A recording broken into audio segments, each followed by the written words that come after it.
Hello, my name is Cosme Cordova. I'm Riverside Gallery. I'm the owner, the founder, preparator, installer, event coordinator, framer, graphic artist.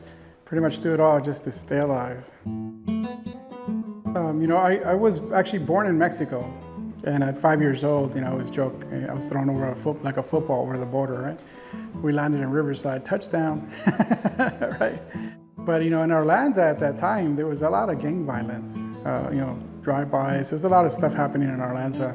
So for me, leaving Arlanza to come to downtown, that was, if it wasn't for the arts, I think I wouldn't have got out. I never had a destination. I know I wasn't behind the driving wheel. I just didn't know where I was going to end up at. If I would have talked to myself, the Cosme now, to the younger Cosme wouldn't have believed you. It's been like a struggle, because I had no guide. Everything I've done is all on my own. I opened doors for myself, and eventually people start inviting me into the doors. But even then, I feel insecure, internally. I feel like, do I belong here? We all ask ourselves, like, what's our journey on life? Like, what's your purpose in life?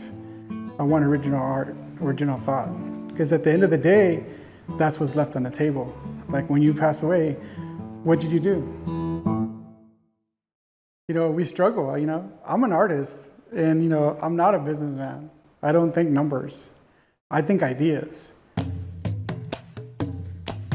Some ideas become successful, other ideas don't. But at the same time, some ideas are more valuable than the money itself. For instance, Day of the Dead. You hear the word Day of the Dead, it sounds like a cult, And when I first started it, that's what everybody thought it was. So I had to educate people, not only just, you would say, the American people, but also the Latino, Hispanic, Mexican, American, Chicano people.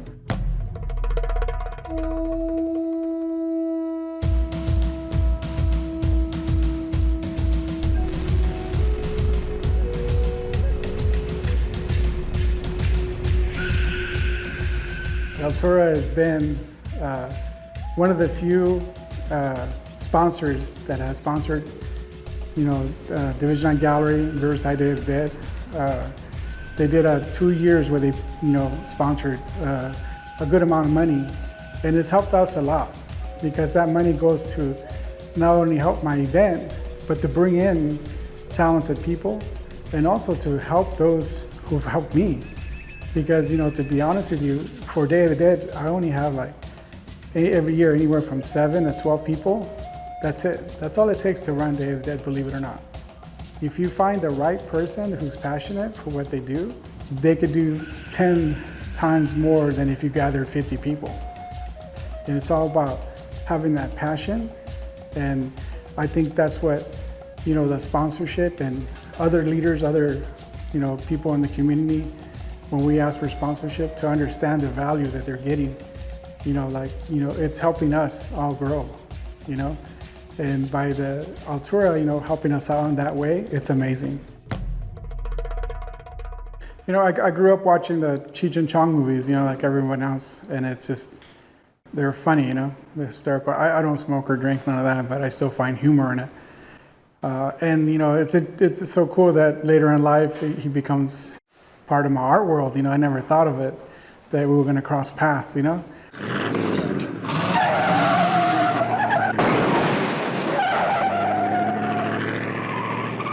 way to go, Parnelli. Hey, relax, Holmes, I got it. Hey, come on, slow down, man. Hey, Holmes, lay back. Hey, you're supposed to be a lowrider, man. We're supposed to be cruising, man. Well, lay back and cruise, is it?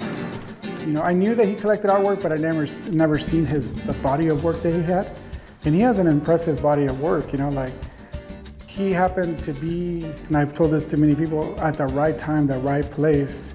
He had the cash, he had, the fame. So when he did come into artists, they took him serious. So he did purchase, a lot of artwork during the time where Latinos, Mexican American, Chicanos, whatever title we all want to hold, they were not allowed to showcase our work, our experience, our life in museums like MoCA.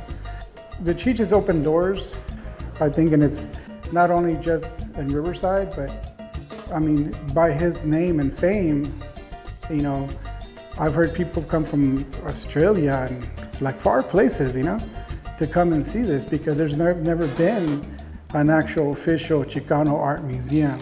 And which is cool because it's gonna give us recognition, not just in Riverside, but around the world, you know. But long story short, I mean, it's given us a venue to go to and learn about art and relate to the painting and have a conversation within ourselves about what we're watching. So maybe, you know, younger generations can teach their kids, like, you know, if you want to be an artist, you can. I feel like I'm retired because I love what I'm doing and I'm retired, but I'm learning how to manage my retirement money, which I did not really save for, you know? So that's, you know, it's been a heartache. Like I avoided like a plague. Like I do custom framing, for instance, to survive, and graphic arts to survive. I do, you know, events. And when people pay me and they put the cash on the table, it's hard for me to even look at it or touch it. Like, it's just like, I hate it that much. I'm starting to realize that, hey, I'm getting older, so I need to start thinking about, you know, seriously, how you gonna do this when you're 80, right? Like, you know, you're not gonna be doing this for very long. It's 30 years from now. So I need to really think, but as a business, do you follow your heart into something that makes you happy and doesn't bring no income? Or do you step on the dark side and you wanna just make money off of people and do whatever it takes, be a commercial artist? I want original art, original thought. Because at the end of the day, that's what's left on the table. What's your purpose in life?